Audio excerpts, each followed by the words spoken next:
Hello my beautiful friends, मैं हूँ रिचा और आज मैं एक्सप्लेन करने जा रही हूँ एक बहुत ही प्यारी लव स्टोरी जिसका नाम है हिटमैन।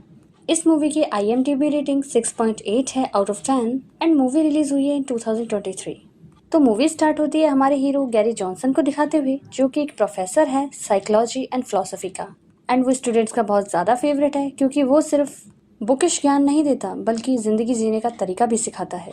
उसे बहुत ज़्यादा दिलचस्पी है इंसानी बिहेवियर में और इसकी ज़िंदगी है बस कॉलेज और इसकी प्यारी दो बिल्लियाँ जिनके साथ वो रहता है। क्योंकि गैरी का डिवोर्स हो चुका है, इसका मतलब वो सिंगल भी है। एंड यहाँ पर गैरी कॉलेज के बाद part time under cover officer की तरह पुलिस के साथ भी काम करता है क्योंकि उसको टेक्निकल चीज़ों की बहुत नॉलेज है। एंड उसकी ट्रेनिंग में बेसिकली माइक सेट करना, गुड कैमरा लाइटिंग एंड वक्त पड़ने पर शूटिंग वगैरह ये सब सिखाया जाता है। क्योंकि गैरी का काम है उन लोगों को पकड़वाना जो किसी भी तरह का खतरा बन सकते हैं किसी और के लिए, या फिर वो किसी का खून करना चाहते हैं। तो ये लोग उनसे मिलते हैं, उनकी बातें रिकॉर्ड करते हैं और उन्हें पकड़ लेते हैं ताकि क्राइम होने से पहले ही क्रिमिनल को पकड़ लिया जाए। आज फिर गैरी अपनी वैन में सारे इलेक्ट्रॉनिक सेट कर रहा होता है, तभी उनकी हेड आती है जो कि बताती है कि आज जेस्पर, जो कि एक पुलिस वाला है, वो आज काम पर नहीं आ सकता क्योंकि उसने कुछ बच्चों पर हाथ उठाया है एंड उसकी ये वीडियो सोशल मीडिया पर वायरल हो चुकी है, इसीलिए उसे 6 महीनों के लिए सस्पेंड कर दिया गया है। एंड इस बार गैरी को ही जाना होगा। अब गैरी यूं देखे तो काफी लंबे समय से रिकॉर्डिंग वगैरह कर रहा होता है और उसे काफी एक्सपीरियंस भी हो गया होता है, लेकिन एक वैन के अंदर बैठकर रिकॉर्डिंग करना और सामने जाकर किसी क्रिमिनल से स्टेटमेंट निकलवाना, ये दोनों बहुत ही अलग बातें हैं। दरअसल ये लोग पुलिस की एक अंडरकवर टीम है जिसमें एक आदमी हिटमैन बनता है और फिर उसे माइक वगैरह लगाकर तैयार किया जाता है और प्रोस्पेक्ट के पास भेजा जाता है।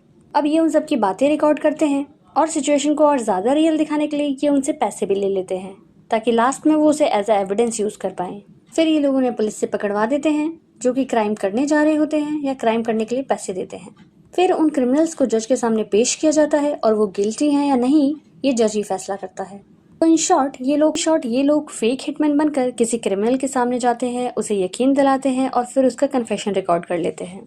ये काम बहुत ज्यादा रिस्की है क्योंकि अगर उस क्रिमिनल को डाउट हो गया तो वो इन्हें भी जान से मार सकता है। तो अब गैरी भी यही सोच रहा होता है कि आज तक थ्योरी पर काम बहुत किया, लेकिन फील्ड में जाकर प्रैक्टिकली हिटमैन बनकर सबूत इकट्ठा करना बहुत ही रिस्की काम है। अब उसके बॉस और कलीग उसे यकीन दिलाते हैं कि वो ये कर सकता है और साथ ही कुछ टिप्स लेने के लिए वो जेस्पर से भी बातें करता है, जहाँ पर जेस्पर उसे यकीन दिलाता है कि ज्यादा कुछ डरने की जरूरत नहीं है, बस एक्टिंग करना कि तुम बहुत बड़े क्रिमिनल हो और उनकी आंखों में देखकर बात करना, बस काम हो जाएगा। और हाँ, अपनी ये शॉर्ट्स पहन कर मत जाना क्योंकि कोई भी हिटमैन कभी शॉर्ट्स पहनकर नहीं घूमता। इसीलिए वो अपने कलीग के साथ अपनी पैंट एक्सचेंज करता है। और गैरी एक साइकोलॉजिकल प्रोफेसर भी है, इसीलिए वो साइकोलॉजी को अंडरस्टैंड करते हुए अंदर से डरा हुआ लेकिन बाहर से बहुत कॉन्फिडेंट फील करता है। अब वो थोड़ी बहुत क्लाइंट की फाइल पढ़ता है और उससे मिलने के लिए रेस्टोरेंट में निकल पड़ता है।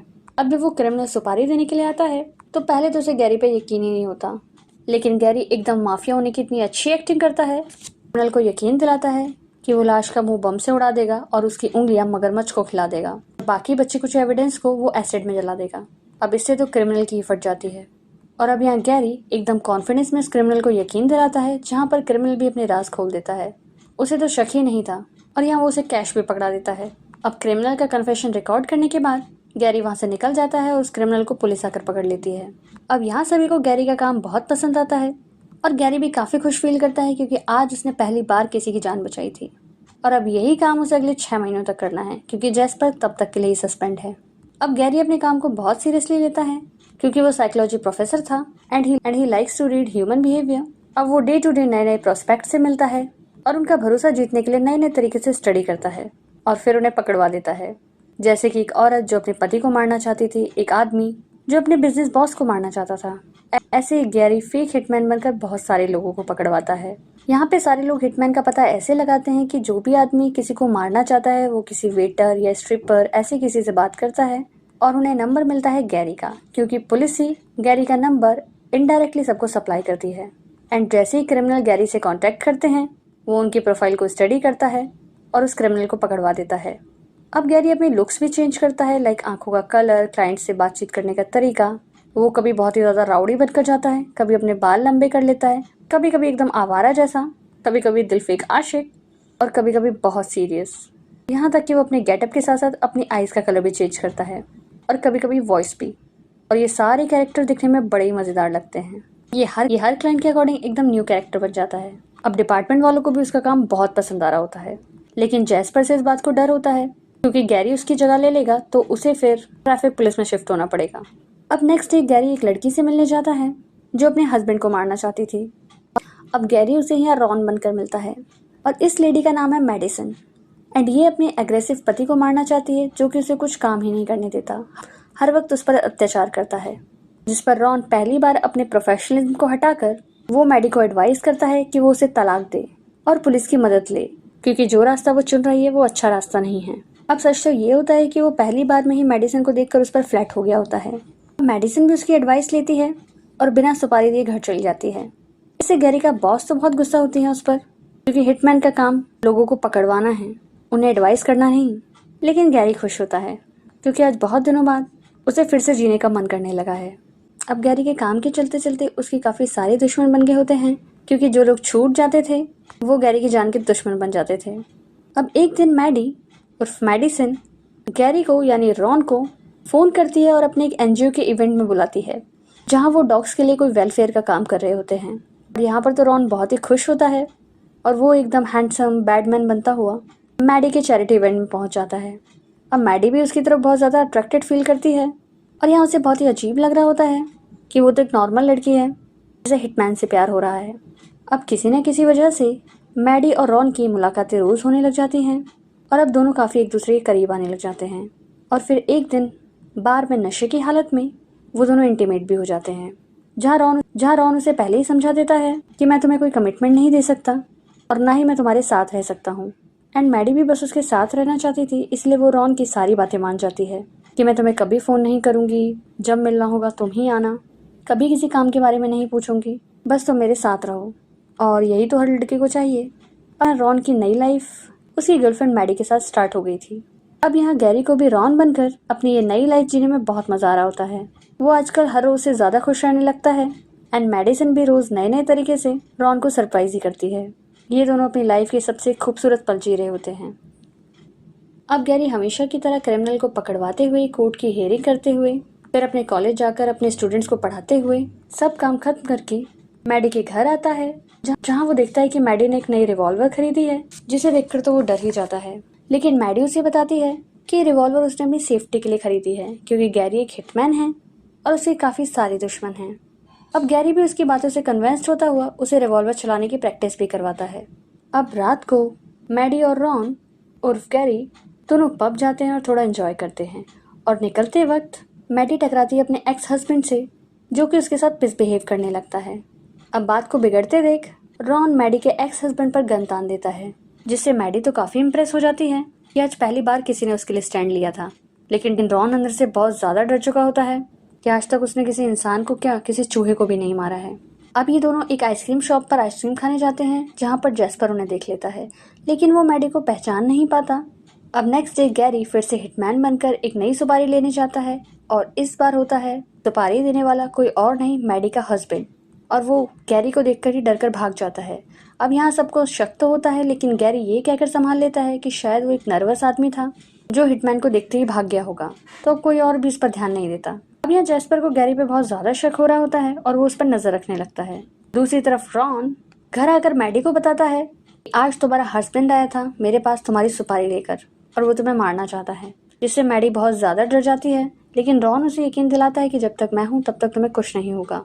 अब नेक्स्ट डे कैरी अपनी क्लास खत्म करके हेडक्वार्टर्स जाता है जहाँ उसे पता चलता है कि मैरी के हस्बैंड का किसी ने खून कर दिया है और एज यूजुअल सबका शक मैडी पर है क्योंकि उसके एक्स हस्बैंड के नाम पर हज़ारों करोड़ों की प्रॉपर्टी है और इंश्योरेंस भी जो कि उसके मरने के बाद मैडी को ही मिलेगा। अब गैरी यहाँ बहुत ज़्यादा डर जाता है और जाकर मैडी से बात करता है जहाँ पर मैडी इतना कैजुअली बताती है कि हाँ मैंने ही उसे मारा। और ये सब सुनकर गैरी बहुत ज़्यादा पैनिक करने लगता है जिस पर मैडी उसे कहती है कि तुम्हें क्या फ़र्क पड़ता है, तुम तो डेली हज़ारों लोगों को मारते हो ना। जिस पर गैरी उसे समझाता है कि ऐसा कुछ नहीं है, वो एक फेक हिटमैन है जो कि अंडरकवर पुलिस के साथ काम करता है। ये सुनते तो मैडी भी बहुत ज़्यादा डर जाती है, इसलिए वो रॉन को अपने घर से बाहर निकाल देती है। वो बहुत ज़्यादा नाराज़ होती है क्योंकि अभी तक उसे जिससे प्यार था सडनली वो तो कोई फेक आदमी निकला और अब कहीं ये जाकर सब कुछ पुलिस को ना बता दे, इसलिए मैडी बहुत स्ट्रेस में होती है। लेकिन गैरी वाकई में मैडी को बहुत पसंद करता था, इसलिए वो किसी को कुछ नहीं बताता।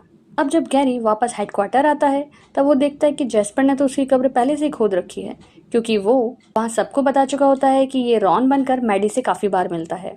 यहाँ पर गैरी सबको यकीन दिलाता है कि अभी मैडी को उसके बारे में कुछ नहीं पता है, वो तो बस रॉन द हिटमैन बनकर मैडी से बस यूं ही उसका हालचाल पूछने के लिए एक बार मिला था। इस पर जेस्पर सबको आइडिया देता है कि फिर तो तुम जाकर उसका कन्फेशन रिकॉर्ड कर सकते हो और वो तुम पर भरोसा करती है तो सब कुछ सच बता देगी। अब गैरी ना चाहते हुए भी उसे ये सब करना पड़ता है। उसे बहुत डर लग रहा होता है कि कहीं मैडी गुस्से में सब कुछ बोल ना दे, इसलिए वो पहले ही दरवाजा खोलने से अपने फोन पर सब टाइप कर देता है कि पुलिस हमें देख रही है, सुन रही है, इसीलिए ऐसा एक्ट करो कि तुमने कुछ नहीं किया, मुझे गुस्से में घर से बाहर निकाल दो। अब यहाँ पर गैरी और मैडी दोनों जबरदस्त एक्टिंग करते हैं और पुलिस को ऐसा यकीन दिला देते हैं कि मैडी बिल्कुल निर्दोष है और ये काम किसी ड्रग माफिया का है। और रॉन भी वापस आकर ऐसी एक्टिंग करता है कि मैं आज के बाद इस लड़की से कभी नहीं मिलूंगा। लेकिन जेस्पर, जिसे उस पर पूरा शक है, उसे पहले ही आइडिया लग चुका होता है कि ये सब इन दोनों का प्लान है, इसीलिए वो वापस मैडी के घर जाके बैठ जाता है। और जब शाम को गैरी आता है तो वो उन्हें रंगे हाथ पकड़ लेता है। अब जेस्पर उसका सच छुपाने के बदले इंश्योरेंस पॉलिसी के आधे पैसे मांगता है, अगर नहीं दिए तो पुलिस को सब सच बता देगा और दोनों जेल जाएंगे और यहाँ जेस्पर को उसकी नौकरी वापस मिल जाएगी। मतलब दोनों सूरतों में जेस्पर का ही फायदा है। अब ये सब बातें करते करते अचानक से जेस्पर बेहोश हो जाता है क्योंकि मैडी ने उसकी ड्रिंक में कुछ ज्यादा ही ड्रग्स मिला दिए होते हैं। और अब यहाँ हो गया बहुत बड़ा वाला लफड़ा क्योंकि जेस्पर एक पुलिस वाला है। अब यहाँ गैरी और ज्यादा डर जाता है कि अब तो उन्हें सीधा फांसी ही होगी कि उन्होंने एक पुलिस वाले को भी मार डाला। अब मैडी भी बहुत ज्यादा डरी हुई होती है कि अब क्या करें। पहली बार गैरी अपने प्यार को बचाने के लिए फुल कॉन्फिडेंस में आकर वो जेस्पर का मुंह एक प्लास्टिक पॉलिथीन से ढक देता है और दम घुटने से जेस्पर की मौत हो जाती है और वो उसकी लाश को उसकी ही गाड़ी में रखकर एक ऐसे सुनसान इलाके में रखाता है कि जब पुलिस को वो मिलेगी तो उन्हें लगेगा कि ड्रग ओवरडोज की वजह से मारा गया है। और क्योंकि सभी को पता है कि जेस्पर की वाइफ उसे बहुत पहले ही छोड़ के जा चुकी है एंड उसे ड्रग्स की आदत भी है और वो बहुत ही कमीना आदमी है, तो कोई ज्यादा जांच पड़ताल भी नहीं करेगा। और होता भी है। यहाँ गैरी और मैडी दोनों एक दूसरे के बारे में सब कुछ सच जानते हैं और एक दूसरे पर पहले से कहीं ज्यादा भरोसा करने लगते हैं। उनके इस साथ किए गए क्राइम ने उन्हें एक दूसरे के और ज्यादा करीब ला दिया है।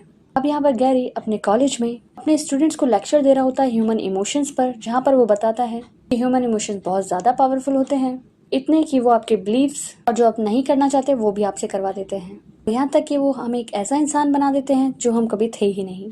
पकड़ के ये सब अगर आपने सच्चे प्यार के लिए किया है तो सब बहुत अच्छा है। ये वर्ल्ड बहुत ही ज्यादा कॉम्प्लिकेटेड है। अब हम कुछ महीनों बाद का सीन देखते हैं जहाँ पर गैरी दो छोटे बच्चों को स्टोरी सुना रहा होता है कि वो और मैडी कैसे मिले। और ये बच्चे कोई और नहीं, गैरी और मैडी के ही बच्चे होते हैं। मतलब यहाँ पर उसने मैडी से शादी कर ली है और अब वो अपनी एक हैप्पी फैमिली बिता रहा है और आज भी दोनों एक दूसरे की नजरों में खोए रहते हैं। और ये मूवी किसी फैंटेसी पे नहीं बल्कि सच्ची घटना पर आधारित है। गैरी वाकई में एक कॉलेज टीचर था जिसने असलियत में भी 70 से कहीं ज्यादा अंडरकवर एजेंट बनकर अरेस्ट कराए हैं और वो अपनी वाइफ मैडी के साथ हंसी खुशी एक सुंदर जिंदगी बिता रहा है। तो गाइस, कभी कभी जिंदगी हमें ऐसे मोड़ पर लाकर खड़ा कर देती है कि हमें नहीं पता होता कि क्या सही है क्या गलत, लेकिन अगर उस रास्ते में भी सच्चे प्यार का साथ हो तो सब कुछ बहुत हसीन बन जाता है। So guys, if you like my explanation, please like, share and subscribe. Thanks for watching.